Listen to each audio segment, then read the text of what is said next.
Welcome back. In this video, we will discuss another important concept of cultural studies, hegemony. Hegemony means leadership or dominance, especially by one state or social group over others.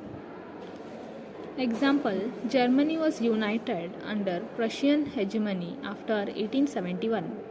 Hegemony's meaning in Greek means rule or leadership, whose influence in cultural theory is derived from its use in the writings of the Italian communist activist and philosopher Antonio Gramsci to describe the operation of ideology in modern capitalist societies. In classical Marxism, the dominant ideology of a given society is identified with the interest of the dominant economic class. Karl Marx wrote in the Communist Manifesto, the ideas of the ruling class are in every epoch the ruling ideas. Thus, the class in control of material production is seen also to control the realm of ideas and mental production, or by extension, the domain of culture. Antonio Gramsci developed this notion to account for the way a ruling class maintains itself in power or serves and sustains its hegemony.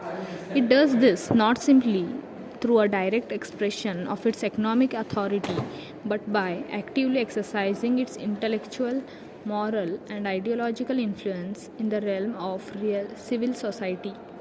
Civil society is a term for the social realm between the economy and state. Thus, it aims to persuade the majority of the population of its economic and cultural legitimacy as a ruling class. In capitalist societies, it is in the interest of the ruling class to have society as a whole accept the rule of property and the workings of the market economy, and thus a range of attendant inequalities of wealth, status, and opportunity. The ruling class must win consent of its legitimacy even to the point of making it appear inevitable and simply the way things are. According to Gramsci, for a ruling class to maintain its hegemonic position, the institutions, hierarchies, ideas, and allied social practices that serve its fundamental economic interest must be accepted spontaneously as the natural order of things. Although, for the most part, as Gramsci says, the hegemony is secured through consent. But when the hegemonic order is challenged, it may be necessary to resecure the social and political order by coercion rather than consent.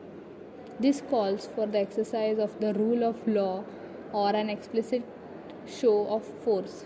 Gramsci had suggested that a particular hegemonic figure was not a permanent order of things, but had to win consent to a negotiated ideological settlement with subordinated groups.